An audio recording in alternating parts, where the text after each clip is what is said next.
अस्सलामुअलैकुम। आप देख रही हैं प्रोग्राम हर जाविये से। मैं हूं आपके साथ शुमाइला अशर। नाज़रीन, IMF का मुआहिदा ख़त्म होने में सिर्फ 2 दिन बाकी रह गए हैं और IMF के मिशन चीफ बराए पाकिस्तान नॉर्थन पोर्टर का ये कहना है कि कर्ज प्रोग्राम की जो बहाली है उसकी कोशिशें जारी हैं और गुज़श्ता चंद रोज़ में पाकिस्तान की जानिब से इस हवाले से कोशिशें काफ़ी तेज़ भी की गई हैं। जैसे कि हमने कल के प्रोग्राम में भी जिक्र किया था कि वज़ीर आज़म क़ासिम मुतहरिक हैं, वो खुद मुलाकातें कर रहे हैं और कोशिश कर रहे हैं कि ये प्रोग्राम है किसी तरह से बहाल हो जाए।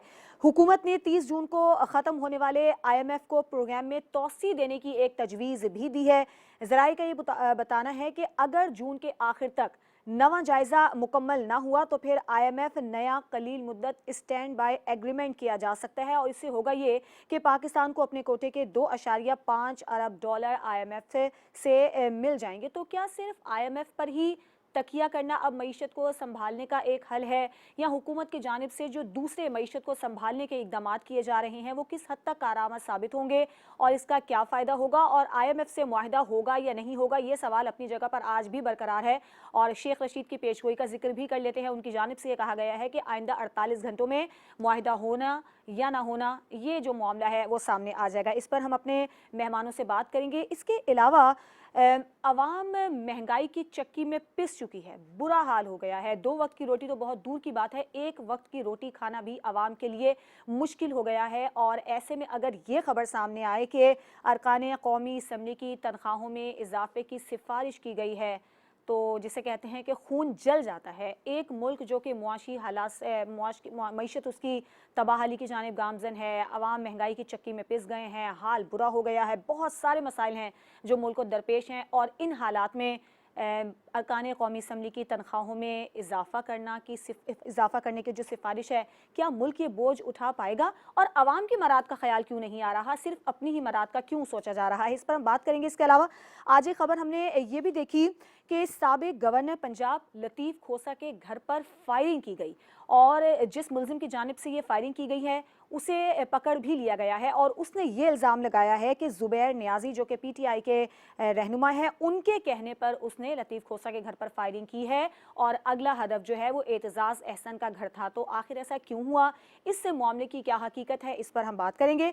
अपने मेहमानों से मैं आपका तारुफ करवा देती हूँ। सीनियर तजियाकार अजीम चौधरी साहब हमारे साथ मौजूद हैं। सर, आपका बहुत शुक्रिया प्रोग्राम में टाइम देने के लिए। तजियाकार सलमान आबिद साहब ने भी हमें ज्वाइन किया है, सर आपका बहुत शुक्रिया। और इस्लामाबाद स्टूडियो से काशिफ रफीक हमारे साथ मौजूद हैं और कराची स्टूडियो से इम्तियाज़ खान फराहन साहब हमारे साथ मौजूद हैं। सबसे पहले अजीम चौधरी साहब, मैं आपसे ये सवाल करना चाहूँगी, अब कोई ख़ास वक्त रहा नहीं है, सिर्फ 2 दिन रह गए हैं IMF का मुआहिदा होने में। आपको लगता है कि ये मुआहिदा हो जाएगा, और अगर ये मुआहिदा ना हुआ तो हुकूमत की जानिब से जो तजवीज़ दी गई है वो कैसी है? बहुत शुक्रिया आपका।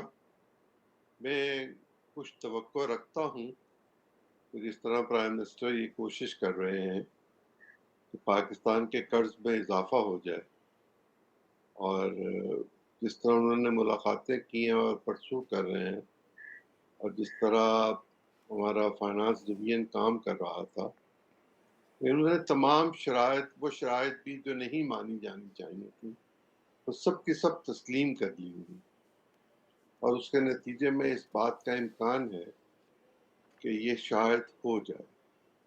बिलफर्ज मुहाल ये नहीं होता तो हम क्या करेंगे?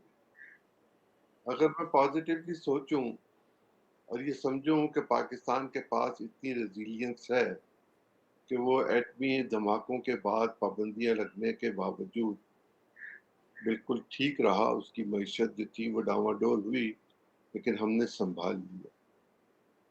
हमारी मईशत का एक बहुत बड़ा हिस्सा नॉन डॉक्यूमेंटेड है, लोग टैक्स नहीं देते। पाकिस्तान में टोटली 1.4% लोग टैक्स देते हैं, और उसमें भी अक्सरियत सैलरी क्लास की है, उन पर भी हमने अब बोझ डाल दिया होगा। अगर इन्हें पैसे मिल जाएंगे तो फिर इस बात की गारंटी होगी कि अगले साल, माली साल के दौरान, पाकिस्तान को जो $24 अरब चाहिए कर्ज उतारने के लिए, उनके मिलने के इम्कानात रोशन हो जाए। और अगर ऐसा न हुआ तो हम अपने उन दोस्त अहबाब से मुलाकात करके फिर एक दफ़ा दोबारा रिक्वेस्ट करेंगे कि आप कुछ ना कुछ कर दीजिए।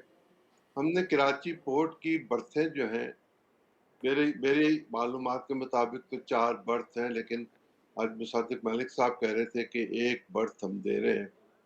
अगर वो 4 बर्थ ये दे रहे हैं जी। और उसके नतीजे में 22 अरब डॉलर की तवक्को की जा रही है कि इनको मिलेंगे, वहाँ इन्वेस्टमेंट होगी और वो यकीनन जब इन्वेस्टमेंट होगी तो पाकिस्तान में पैसे आएंगे।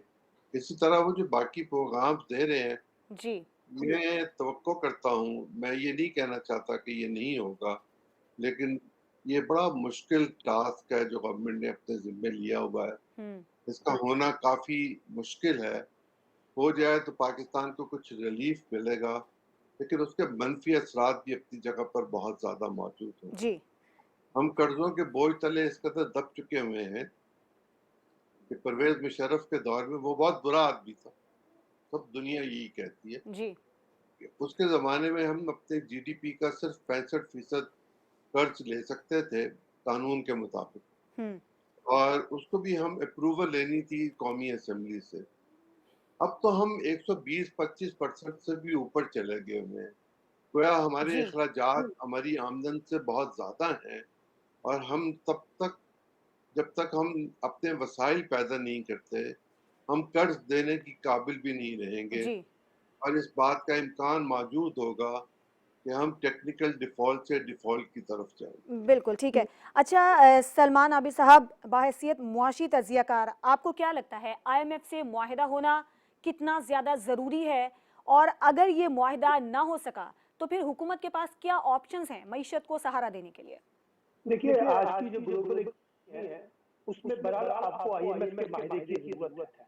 आप आईएमएफ के माहिदे से इनकार करके या माहिदा अगर नहीं होता, तो उससे हमारी मुश्किलात नहीं होंगी बल्कि बढ़ जाएंगी। पहली बात तो ये। लेकिन मसला ये है कि अगर आईएमएफ का माहिदा हो भी जाता है और हम उस पे शादियाने बजाएं, ढोल बजाएं, इससे जैसे अजीम चौधरी साहब ने कहा कि मईशत का इलाज ये नहीं है कि आईएमएफ के साथ हमारा माहिदा हो गया। मईशत का इलाज तो ये है कि आप अपने मुल्क के अंदर और बाहर से इन्वेस्टमेंट को प्रमोट करें, टैक्सेशन के सिस्टम को ठीक करें, एफबीआर के निज़ाम को ठीक करें, अपनी गवर्नेंस के सिस्टम को ठीक करें, अपने जस्टिस को सिस्टम को ठीक करें, अपने नॉन डेवलपमेंट एक्सपेंडिचर्स को कम करें और उन लोगों पे ज्यादा टैक्स लगाएं जो ज्यादा ताकतवर अफराद हैं। अगर आपने इनडायरेक्ट टैक्सेस के नाम पे आम अफराद को, गरीब लोगों को टैक्स लगाने हैं तो उससे तो मसला हल नहीं होने वाला। अब देखिए ना, हम इस वक्त बाहर के इन्वेस्टर्स को दावत दे रहे हैं तो वो पाकिस्तान में आके सरमायाकारी करें। मेरा सवाल दूसरा है, पाकिस्तान में मौजूद सरमायाकार मुल्क छोड़ के जा रहे हैं, उनका क्या करना है? बिल्कुल। और जो पाकिस्तान में इस वक्त एक बड़ी तादाद नौजवानों की मुल्क छोड़ रही है, उनका क्या इलाज आपके पास है? और ये जो सालाना बुनियादों पे, माहाना बुनियादों पे हजारों लाखों लोग जो बेरोजगार हो रहे हैं, क्या इनका कोई इलाज है?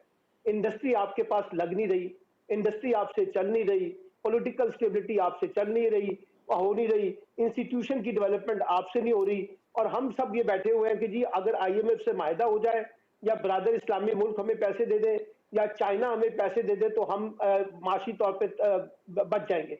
ये तो 75 साल की कहानी है ना। ये कोई आईएमएफ से पहला माहिदा तो नहीं हो रहा। कितने माहिदे हम कर चुके हैं, कितनी दफा सऊदी अरब ने और दूसरे इस्लामी मुल्कों ने हमें रिलीफ दिया है, लेकिन उसका हमने किया है? उससे कौन से हमने इंडस्ट्रियलाइजेशन को प्रमोट किया है, कौन सा हमने अपने इंस्टीट्यूशन को प्रमोट किया है? और ये जो मौजूदा हुकूमत है जो दावा करती थी कि हमारे पास तजर्बा भी सबसे ज्यादा है, सलाहियत भी सबसे ज्यादा है, विजन भी सबसे ज्यादा है, इंटरनेशनल कॉन्टेक्ट भी हमारे सामने है, आईएमएफ से में डील करनी भी आती है, नतीजा क्या निकल रहा है? नतीजा ये निकल रहा है कि ना सिर्फ इकोनॉमिकली हमें कुछ नहीं मिल रहा, बल्कि पॉलिटिकली भी अगर आप देखें तो हिंदुस्तान अमेरिका के साथ बैठ के पाकिस्तान को दहशतगर्द मुल्क करार दे रहा है। ये हमने नतीजा अखज़ किया है पिछले 1-1.25 साल के अंदर। सलमान साहब, इसका मतलब यह है कि हुकूमत सिर्फ आर्जी सहारे ढूंढ रही है, मुस्तकिल कोई हल या मुस्तकिल सहारा जो है वो तलाश नहीं किया जा रहा है। अच्छा, अगर ये आईएमएफ से मुआहिदा हो गया तो क्या डॉलर की कीमत पर इसका कोई असर पड़ेगा? और जो हम गरीब आवाम हैं, जो महंगाई की चक्की में पिस चुके हैं, उन्हें कुछ फायदा होगा या सिर्फ ये कर्ज में ही चला जाएगा? देखिए, पहली बात तो यह है कि मसला सिर्फ इस हुकूमत का नहीं है। कोई भी हुकूमत हो वो आर्जी बंदोबस्त करती है, long term mid term plan तो उनके पास है ही कोई नहीं, रोड मैप ही कोई नहीं है उनके पास। इसलिए वो ये समझते हैं कि अगर हमें ब्रादर इस्लामी मुल्क आईएमएफ मदद दे देंगे तो हमारा रोजमर्रा का जो मामला है ना वो रिजॉल्व हो जाएगा। इसलिए मैं सिर्फ यही कहता कि हुकूमत, कोई भी हुकूमत लॉन्ग टर्म बुनियादों पर नहीं सोचती। दूसरी बात यह है कि अगर आईएमएफ के साथ माहिदा हो जाता है तो इसका नजला किस पे गिरेगा? इसका नजला तो आम आदमी पे गिरेगा ना, उन पे मजीद टैक्स लगेंगे। ये जो अभी 250 अरब रुपए के टैक्स लगा रहे हैं, किसके ऊपर लगेंगे? ये आम आदमी पे लगेगा ना। आम आदमी की जो जिंदगी की जरूरियात की चीजें हैं, उसमें कौन सी कमी आने वाली है? उसमें कौन सी इस वक्त माशी तरक्की हो ठीक है, जाएगी? कौन सी यानी खुशहाली हो अवाम जाएगी? अवाम ही रोजगार पिसते बनेगा? चले जाएंगे, आईएमएफ से मुआहिदा होता है ये नहीं होता है। काशिफ नहीं आप क्या पिस रही है कहेंगे? आवाम, आज भी पिस रही है। जी सर। अच्छा काशिफ, अब आईएमएफ से मुआहिदा तो होना है कि नहीं होना है ये तो खैर आगे 2 दिन में पता चल जाएगा। हुकूमत इस वक्त क्या कर रही है, मईशत को संभालने के लिए क्या इकदाम किए जा रहे हैं? वजीर पेट्रोलियम की जानिब से भी आज एक प्रेस कॉन्फ्रेंस की गई, उन्होंने भी कुछ इकदाम का जिक्र किया है। बिस्मिल्लाहिर्रहमानिर्रहीम। शुमाइला, देखें मुआहिदा हो या ना हो, हुकूमत जो है वो एक काम बड़े ज़ोर शोर से कर रही है, और वो ये कर रही है कि अपने जो एहसासे हैं, अपने जो एयरपोर्ट्स हैं, जो पोर्ट्स हैं, शिपिंग पोर्ट्स हैं, जो दीगर जो हमारे अपने एहसासे हैं जिनसे हम अच्छी अर्निंग कर सकते हैं, हम उनको लीज़ पे देने की कोशिश कर रहे हैं और लीज़ पे दे रहे हैं। हुकूमत तो ये कर रही है। हुकूमत का ट्रैक रिकॉर्ड ये है कि 23 IMF से हमने प्रोग्राम लिए, 23 आज तक की हिस्ट्री में, और उसमें से एक प्रोग्राम जो था वो तहरीक इंसाफ की हुकूमत का था, बाकी तो सारे तजर्बाकार हुकूमत के लोगों के थे और तजर्बाकार वजीर खजाना के थे। एक प्रोग्राम है जो हम पूरा कर सके IMF के साथ, इसके अलावा हमने कोई प्रोग्राम आज तक पूरा नहीं किया है। अब आप देखें कि बुनियादी तौर पर हमारा सिर्फ प्रॉब्लम यह है कि हम ब्लेम गेम कर रहे हैं। तजर्बाकार वजीर खजाना साहब ब्लेम गेम कर रहे हैं, उसने ये कर दिया, उसने वो कर दिया, वो ये नहीं बता रहे क्या हुआ। बताएं जी आपने क्यों IMF से डील नहीं की? हमने ये कर दिया, हमने वो कर दिया, हमने टैक्सेस बढ़ा दिए, हमने इनपुट बढ़ा दी, हमने अपनी लग्जरी बढ़ा दी। आप बताएं, एक बंदा जो किसी से कर्ज मांगता है, कोई मुल्क किसी से कर्ज मांगता है, उसको कर्ज देने वाला ये देखता है कि इस मुल्क में हुकूमत करने वाले रॉयल क्लास जो है वो सारी की सारी लंदन और दुबई में बैठ के इस मुल्क के फ्यूचर का फैसला करती है। वहां बैठ के तय होता है कि किसने हुकूमत करनी है, ये किसने नहीं करनी। वहां बैठ के तय होना है कि जनाब अगला इलेक्शन कैसे लड़ा जाना है। वहां बैठ के तय होना है कि मुल्क की इकोनॉमी के ऊपर टैक्सेस का रेशो क्या होगा। वहां बैठ के तय होना है कि हमने इकोनॉमी को कैसे आगे लेके जाना है। वहां बैठ के तय होगा कि हमने अपने सियासी मुखालफिन को क्रश कैसे करना है। ऐसे लोगों के साथ आप किस तरीके से कोई इदारा, कोई शख्स, कोई कारोबारी बंदा जो है वो एग्रीमेंट करेगा और उसे पैसे देगा। इसमें एक बहुत बड़ा पहलू है। इम्तियाज साहब आप क्या कहेंगे? बिस्मिल्लाहिर्रहमानिर्रहीम। देखिए, सियासी अदम इस्तेकाम अपनी जगह पर, लेकिन सबको मनहसल कौम काम करना पड़ेगा। हमारे यहाँ जो बिजनेसमैन है, सबकी बात नहीं कर रहा मैं, और इन्वेस्टर सबसे ज़्यादा ब्लैकमेलिंग ये करते हैं। फिर दूसरा, आपको इनकी ब्लैकमेलिंग से निकलना होगा। आप मुझे बता दें, अभी हमारे एक दोस्त जो कह रहे थे, मुझे कोई एक नाम बता दें पाकिस्तान का बिजनेसमैन का या इंडस्ट्रियलिस्ट का या इन्वेस्टर का जो पाकिस्तान छोड़ के चला गया। बच्चे ज़रूर जा रहे हैं जिनको मुलाजमत नहीं मिल रही, जिसके पास पैसा है वो यहीं से कमा रहा है। कोरोना में अरबों रुपए इन्होंने कमाए हमारी बिजनेस कम्युनिटी ने। जब देने का वक्त आता है ये नहीं देते। आप इन्वेस्टर कोई बोलते हैं इंडस्ट्री फ्लाई कर रही है, इंडस्ट्री चली गई, कहीं नहीं गई। कोई मुझे एक इंडस्ट्री का नाम बता दें कि जो बांग्लादेश में ज़रूर, लेकिन बांग्लादेश में भी उन्होंने जाके लगाई है जो बिफोर बांग्लादेश वो वहाँ पर इन्वेस्टर थे, पाकिस्तानी थे, मशरक़ी पाकिस्तान में रहते थे, वो फिर गए। अदरवाइज आपको कोई नहीं मिलेगा, कोई इस तरह नहीं। फिर दूसरा देखें, आपको अफगान ट्रांजिट बंद करना पड़ेगी। आप अफगान ट्रांजिट बंद करने की बात करें, ये बिजनेस क्लास उठ के आपके खिलाफ खड़ी हो जाएगी कि क्यों। ड्राई पोर्ट बंद करने की बात करें, जितनी लीकेजेस हैं FBR में, हज़ारों अरब रुपए की लीकेजेस है, हज़ारों अरब रुपए रिश्वत में चले जाते हैं, उसको कौन रोकेगा। और ये ब्यूरोक्रेसी जो है ना, जो CSS वगैरह करके आते हैं, कहते हैं कि ये दिमाग होता है किसी भी कौम का। कहाँ दिमाग है? कोई एक ब्यूरोक्रेट बताएं मुझे कि जो कोई अच्छी पॉलिसी लेकर आया हो, जबकि सबसे ज़्यादा मिनिस्टर से ज़्यादा पावरफुल उसका सेक्रेटरी होता है जी। प्राइम मिनिस्टर से ज़्यादा पावरफुल उसका वो जो प्रिंसिपल सेक्रेटरी होता है वो होता है। तो इन्होंने क्या दिया आजकल? साइफर में टेम्परिंग करके दे दी, या किसी ने एक्स्ट्राऑर्डिनरी काम करके दे दिया। पॉलिसीज हैं वो पॉलिसीज होनी चाहिए, मईशत को संभालने की जिम्मेदारी सबकी है। हुकूमत बिल्कुल हम उसको कह सकते हैं कि वो कामयाब नहीं रही है। हुकूमत पॉलिसीज बनाने में कामयाब नहीं रही है, और यही वजह है कि आज मईशत हमारी इस दहाने पर खड़ी है। ब्रेक लेते हैं, ब्रेक के बाद जब हम वापस आएंगे तो बात करेंगे कि ऐवाने बाला में मराद के बाद अब ऐवाने ज़ेरी में मराद देने की बाज़गश्त सुनने में आ रही है। इसके पीछे क्या कहानी है, इस पर बात करेंगे एक ब्रेक के बाद।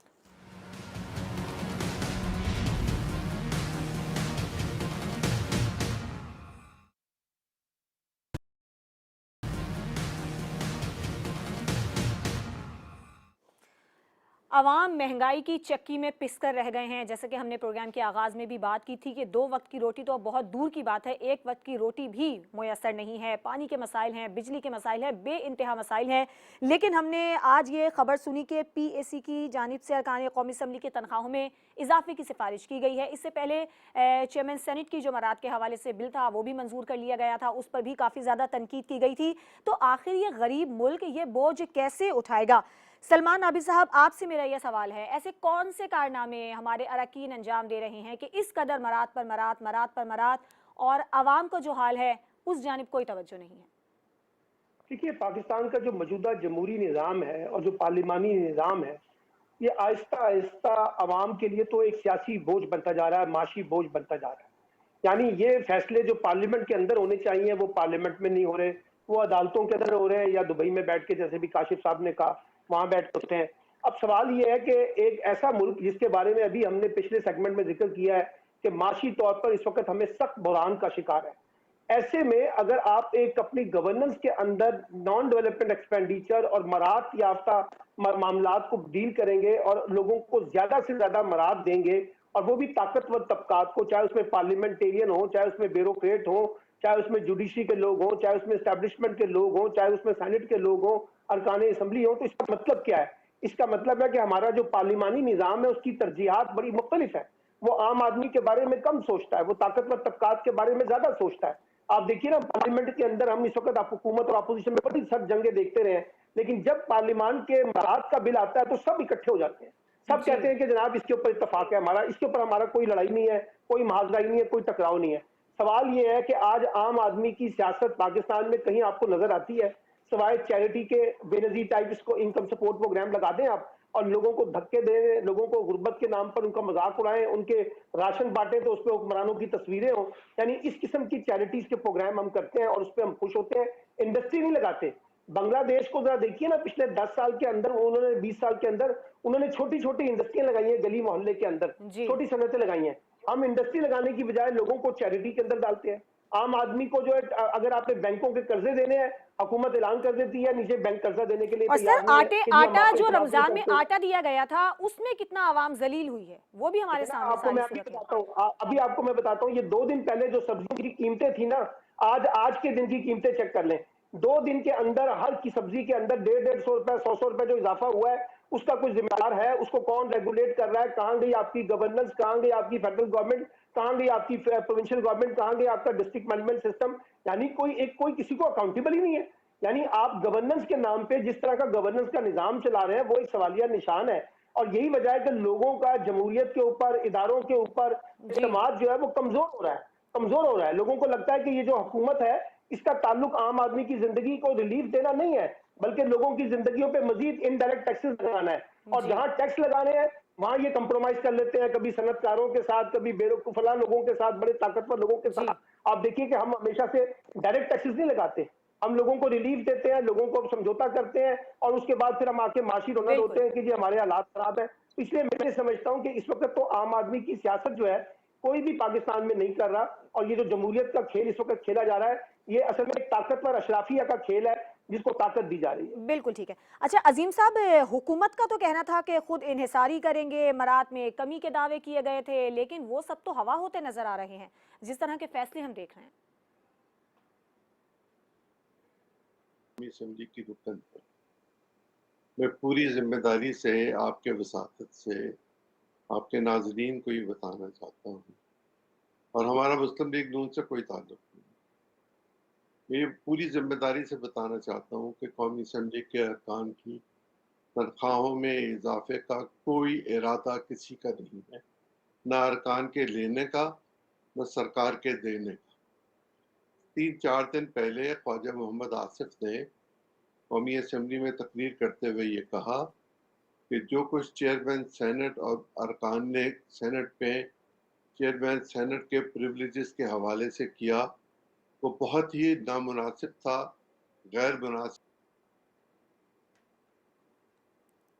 कि कौमी असेंबली में जब ये बिल आएगा तो हम इसको मंजूर नहीं करेंगे और हम कोशिश करेंगे कि इसको डिले कर दिया जाए तावक्त कि असेंबली ख़त्म हो जाए, और जब असेंबली ख़त्म हो जाएगी तो ये बिल अपनी मौत मर जाएगा। कौमी असम्बली के अंदर पीपल्स पार्टी भी यही बात कहती है कि सेनेट में ये धोखे से करवाया गया था और वो भी इसको वोट नहीं देना चाहते। बाकी अरकान भी जानते हैं, वो ये समझते हैं कि इस वक्त की ज्यादती होगी कि अरकान कौमी असम्बली या सेनेट के अरकान की तनख्वाहों में इजाफा हो, बिल्कुल लेकिन वो जो बिल है पर्टिकुलरली वो चेयरमैन सेनेट के बादशाह सलामत होने या शहंशाह होने की अलामतों में से एक अलामत है। ये दुरुस्त है कि पाकिस्तान की हुकूमत पाकिस्तान के जजों को, जिनको तनख्वाह सबसे ज़्यादा है, सदर पाकिस्तान से भी ज़्यादा है, वज़ीर आज़म से भी ज़्यादा है, उनकी तनख्वाहों में 20% इजाफा कर रही है, जिसकी ज़रूरत नहीं है। जजों को भी जी चाहिए कि वो इससे इनकार करें और सरकारी मुलाजमीन की तनख्वाहों को जो बढ़ाया गया है उसके साथ साथ उन पर 35% टैक्स जो है उसमें मजीद इजाफा कर दिया गया है 2.5% का। वो भी एक ज्यादती है। हर शख्स इस दर्द में मुब्तला है कि मैं जिंदगी के दिन कैसे पूरे करूं। हुकूमत को अपनी पॉलिसीज में वाजे और बहुत बड़ी ड्रास्टिक चेंजेस लानी होगी, जिसके नतीजे में पाकिस्तान की इकोनॉमिक्स के लिए, पाकिस्तान की मईशत के लिए, आम आदमी के लिए कोई सहूलत पैदा हो जाए। हम जो माचिस की एक तीली लेते हैं जी अजीम साहब, उस पर भी हम टैक्स देते हैं। ठीक है। अच्छा काशिफ, अभी जैसा कि हम यही बात कर रहे हैं कि तनख्वाहों में इजाफे की सिफारिश की गई है, लेकिन अजीम साहब का ये कहना है कि पूरी जिम्मेदारी से वो कह रहे हैं कि ऐसा कुछ भी नहीं है। आपके पास से क्या इत्तलात है? सद एहतराम, जो सेनेट से बिल पास हुआ, मेरे पास उस बिल की कापी है, ये कापी मौजूद है मेरे पास। अगर ऐसा कुछ नहीं हुआ तो ये सेनेट में बिल गया क्यों? और सेनेट से बिल पास हुआ है। और जुल्म क्या है? जुल्म ये है कि वो लोग जो कहते हैं कि रोटी कपड़े मकान की बात करते हैं, जो आवाम की बात करते हैं, जो गरीबों की बात करते हैं, ये आप ज़रा अगर देखें तो ये तमाम के तमाम इस कमेटी में वो तमाम की तमाम जमातों के सेनेटर मौजूद है जिन्होंने इस बिल को बनाया, कमेटी से पास करवाया और फ्लोर ऑफ द हाउस पे लेके आए। इसमें रजा रब्बानी साहब भी मौजूद है, फारूक एच नाइक साहब भी मौजूद है, इसमें नून लीग के भी लोग मौजूद हैं, इसमें बलूचिस्तान अवामी पार्टी के लोग भी मौजूद हैं। इसमें सिर्फ अगर एक सेनेटर नहीं है, वो है जमात इस्लामी के सेनेटर मुश्ताक साहब।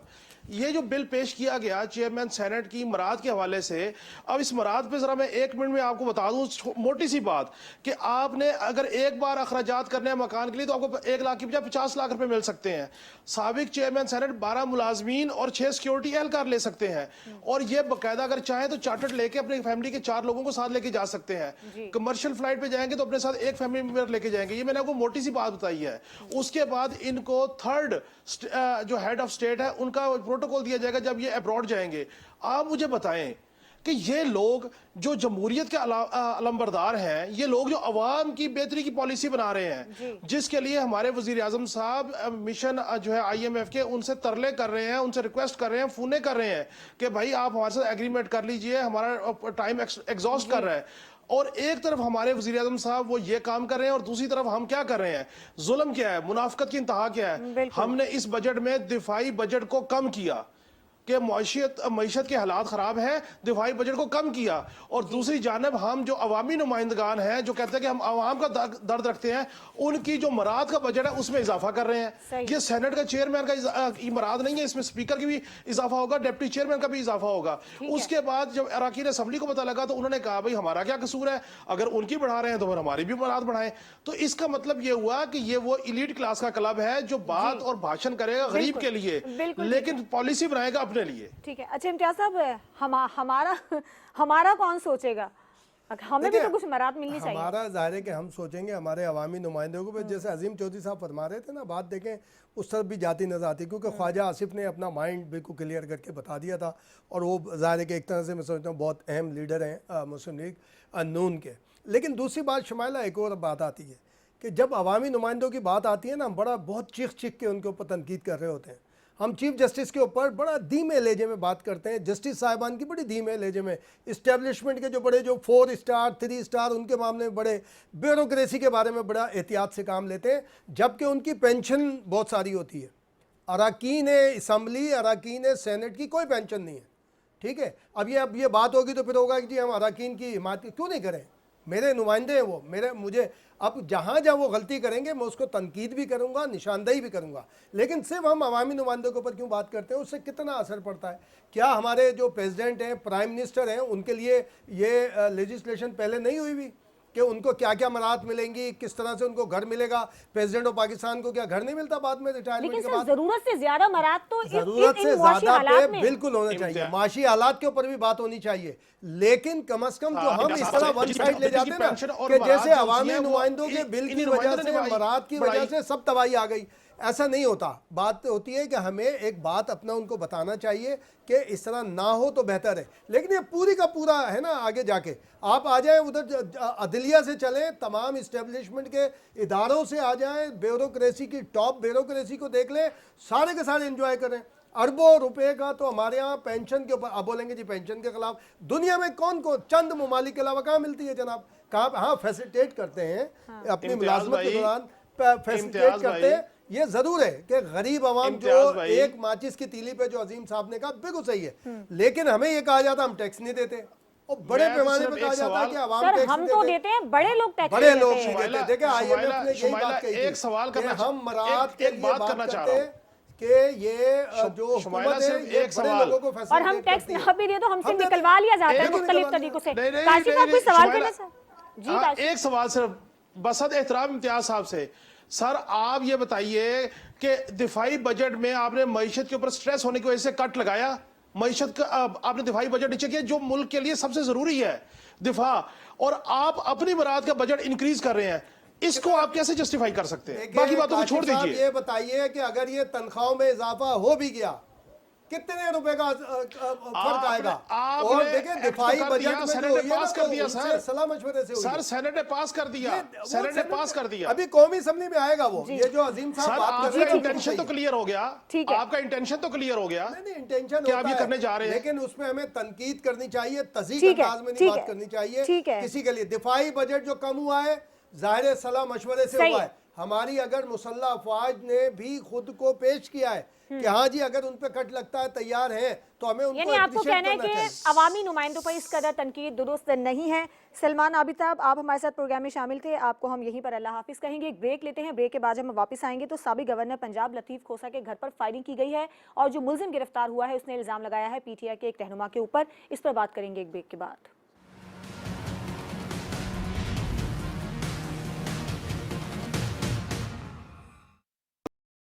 ठीक है, all is good.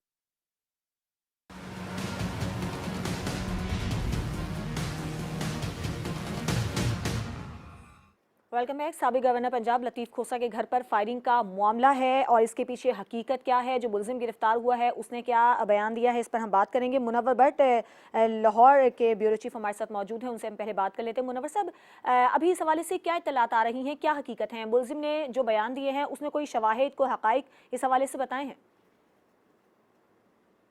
पीटीआई का ही वर्कर है मौसल लम्मा, इसको अरेस्ट किया गया है ये लतीफ खोसा के घर पे फायरिंग के इल्जाम में, और इसने जो इंकशाफ किया कि वो उसे 10 लाख रुपए में इसके साथ डील हुई थी, जिसमें से 1 लाख रुपए उसे पेशगी दिए गए, 9 लाख रुपए उसको बाद में देने थे, और इसका काम सिर्फ लतीफ खोसा और एतजाज एहसन के घर पे फायरिंग करना था ताकि दोनों जो सीनियर वकला है उनके घर पे फायरिंग के नतीजे में लॉयर्स मूवमेंट जो है वो उसको मोमेंटम कोई बांध सके। लेकिन ये लाहौर पुलिस इसको बड़ी कामयाबी करार दे रही है। कभी ये उनकी जो दिन रात की काविश है उसके नतीजे में ये बंदा पकड़ा गया, और ये इसने जिस बंदे के ऊपर इल्जाम लगाया तो उसका नाम जुबैर नियाजी है, और ये मिसकंसेप्शन चल रही है काफी घंटों से कि शायद वो चेयरमैन पीटीआई के भांजे के हवाले से ये खबर की है, हालांकि ऐसा नहीं है। ये जुबैर नियाजी साहब एक मशहूर ट्रांसपोर्ट कंपनी के मालिक हैं, और यहाँ से ये डॉक्टर यास्मीन राशिद के जब उन्होंने इलेक्शन एमएनए का लड़ा था तो ये उसके नीचे एमपीए के उम्मीदवार थे। अगर आपको याद हो तो थोड़ा चंद माह पहले जब पंजाब में इसकी मुस्लिम लीग नून की हुकूमत थी तो एक पीटीआई ने एक रैली निकाली थी जिसमें काफी शदीद किस्म का वायलेंस एजिटेशन हुई थी, हाँ। तो उसमें भी ये जुबैर नियाजी के घर पे ही एक रेड करके तो पुलिस ने उसकी गाड़ी से भारी एम्यूनेशन, कलाशिनकोव और दूसरा असला सही, रिकवर सही। किया था, और इसमें ये गिरफ्तार भी हुआ था उस टाइम पे ना। तो ये अभी ये सारा जो मोमेंटम जो जाहिर अभी जो लग रहा है, ये लॉयर्स मूवमेंट के लिए था, ताकि जो जी। बुकला कम्युनिटी है वो भी खुल के, जिस तरह के पहले अर्ली लेट 2000 में जो लॉयर्स मूवमेंट चली थी, जो उस तरह की एक कैंपेन बन सके, लेकिन ये इस तरह हो नहीं सका। जी। तो अभी ये ताने बाने जो सारे सामने आ गए हैं, और ये मुलजिम दूसरे भी पकड़े जी, जी। जाएंगे। ठीक है, अभी अभी इस हवाले से मजीद हकीकत सामने आ जाएगी, तफ्तीश का सिलसिला जारी है। अजीम साहब, आपको इसके पीछे क्या मकासद नजर आते हैं?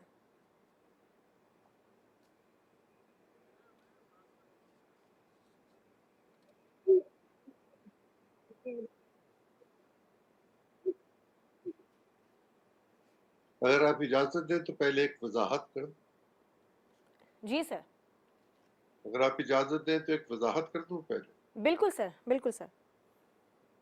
तो शुमाइला, जी सर, आप बिल्कुल कर सकते हैं, कहिए। कौमी असम्बली के रुकन को 1,68,000 रुपये तनख्वाह, कौमी असम्बली के रुकन को 1,68,000 रुपये, मैं अर्ज कर रहा हूँ, कौमी असम्बली के रुकन को 1,68,000 रुपये तनख्वाह मिलती है, और वो स्टेटस वाइज ग्रेड 22 के अफसर से ऊपर होता है। ग्रेड 22 के अफसर को तकरीबन 7 लाख रुपए तनख्वाह मिलती है, और उसमें 20% इजाफा हुआ है। सिर्फ कौमी असम्बली के अरकान और सेनेट के अरकान, सेनेट वालों ने जो अपने लिए किया वो तो पीछे हट जाएंगे उससे अब। और कौमी असम्बली में ये कोई तहरीक नहीं है, मैं आपको पूरी जिम्मेदारी, ये ऐसे ही नहीं है कि महज इत्तफाक है कि मेरी अहलिया कौमी असम्बली की रुकन है, ये दूसरी दफ़ा रुकन बनी, ये 2002 में भी रुकन थी। मैं एक जिम्मेदार शख्स हूँ और सोच समझ कर दूँ। ये जो एतजाज साहब का और लतीफ़ खोसा साहब का मामला है, एतजाज साहब भी और लतीफ़ खोसा साहब भी पाकिस्तान के लॉ से ताल्लुक़ रखने वाले शोबों में बहुत जिम्मेदार रहे, वज़ीर कानून भी रहे, अटॉर्नी जनरल भी रहे, और मुख्तलिफ जगहों पर ये काम करते रहे। एतजाज साहब तो कायदे ऐवान भी रहे, लतीफ़ खोसा साहब पीपल्स पार्टी के सेक्रेटरी रहे, और उनकी अपने इख्तलाफात होंगे अपनी पार्टी के साथ, जी। लेकिन वकला की तंजीमों के साथ उनके अपने ताल्लुकात हैं। वो जिस हवाले से भी पीटीआई के लोगों की मदद करना चाहते हैं, ये उनका एक राइट है, और ये एक जो फाइलिंग की गई है, इसको आप ज़रा उस हवाले से देख लीजिए, जिस हवाले से वज़ीराबाद का एक मामला है, जिस हवाले से बाकी सारे मामलात हैं पीटीआई से मुंसलिक, कि वो इस तरह का काम करने के जो है वो सोच रखते हैं कि हम यूं सिंपैथी गेन कर सकते हैं, और यूं हम अपनी बात को आगे बढ़ाने के लिए पब्लिक को मोटिवेट कर सकते हैं। जो DGISPR ने 2 दिन पहले कहा कि लोगों को मुश्तिल किया गया था, ये भी लोगों को मुश्तिल करने की जी। एक तरकीब नज़र आती है। लेकिन आफरीन है पंजाब के उन जिम्मेदार अफसरान पर जिन्होंने इस पर निगाह रखी और इंसाफ को गिरफ्तार करके मीडिया के सामने पेश किया। जी। जब अदालत में मामला जाएगा तो फिर हतमी फैसला हो सकेगा, ठीक है, लेकिन पाकिस्तान की पॉलिटिक्स में ये एक बुरा ट्रेंड है। ठीक है। अच्छा काशिफ, आपके पास क्या इत्तलात हैं, इसकी क्या हकीकत है, मुलजिम ने क्या बयान दिया है, क्या इल्जामात लगाए हैं उसने? देखिए, पहले तो मैं आपको बताता चलूँ कि ये जुबैर नियाजी हैं, ये कज़न इमरान खान के कज़न के बेटे हैं। ये यूथ की पॉलिटिक्स में बहुत एक्टिव रहे हैं, इस्लामाबाद में भी, लाहौर में भी इलेक्शन भी कंटेस्ट कर चुके, जैसे भट्ट साहब ने बताया। सो जुबैर नियाजी ने अगर ये एक्ट किया और इसको डिज़ाइन किया गया तहरीक इंसाफ के साइड से, तो ये जुबैर नियाजी का कोई सेल्फ मोटिवेटेड ऑप्शन नहीं होगा, ये बाकायदा एक सोची समझी प्लानिंग होगी, और उस सोची समझी प्लानिंग के तहत जो है ये इसको इस लेवल पे लेके जाया गया कि इतने बड़े जो वकला हैं उनको ये रंग देने की कोशिश की गई। चूंकि ये वकला जो है सुप्रीम कोर्ट में जा रहे हैं और मिलिट्री कोर्ट्स के खिलाफ इन्होंने पिटीशन दायर की हुई है, वहां पे आर्गूमेंट करें, तो ये बेसिकली जो ताने बाने बनाने की कोशिश की जा रही थी कि शायद इन वकला को भी कोई पावर कॉरिडोर थ्रेट कर रहा है। सो ये सारे का सारा ना एक एंगल था, और इस एंगल में मैं समझता हूं कि बड़ी अच्छे तरीके से उन्होंने काम किया। जो एसपी इन्वेस्टिगेशन कामरान आदिल, उन्होंने डिग आउट कर लिया और मुलजिम पकड़ा गया। देखिए इंपॉर्टेंट चीज क्या थी कि अगर ये मामला हल ना होता तो इन वकला के जिनके ऊपर फायरिंग हुई, इनका हंच, इनकी हज़्वे तनकीद पावर कॉरिडोर ही होते कि शायद वो हमें प्रेशराइज कर रहे हैं इस सारे मामले को लेके कि हम अपने उस स्टैंड से पीछे हट जाए। सो जुबैर नियाजी के अमल को सिर्फ आप जुबैर नियाजी की हद तक ना देखें, इसके पीछे बकायदा ताने बाने जो है वो कहीं ना कहीं साहब आपको भी लगता है पूरी प्लानिंग से किया गया है? शुमाइला, अजीम चौधरी साहब ने, मुनव्वर भट्ट साहब ने बड़ी इसमें अच्छी तबसरा किया। एक बात ये कही जा रही है, ये पुलिस की कस्टडी में ये स्टेटमेंट आया है इसलिए इसकी कोई इतनी हैसियत नहीं है, जो मुखालिफ है उसमें कह रहे हैं। मेरा सिर्फ ये कहना है उसके ऊपर कि लतीफ़ खोसा जैसी पर्सनालिटी, जो साबिक गवर्नर, साबिक वफाकी वज़ीर, साबिक अटॉर्नी जनरल रहे और अहम उनका वकला बरादरी के अंदर मकाम है, पुलिस कम अज़ कम अपनी कस्टडी में भी इस तरह का काम नहीं कर सकती कि कच्चा कोई काम करे। क्योंकि जब ये मामला आगे जाएगा तो लतीफ़ खोसा साहब जैसी पर्सनालिटी क्या छोड़ देंगी इतनी आसानी से? तो मैं ये समझता हूँ कि ये पुलिस ने जो एक ये काम हुआ है पंजाब पुलिस का, उसने अपनी जिम्मेदारी एहसन तरीके से अंजाम दिए।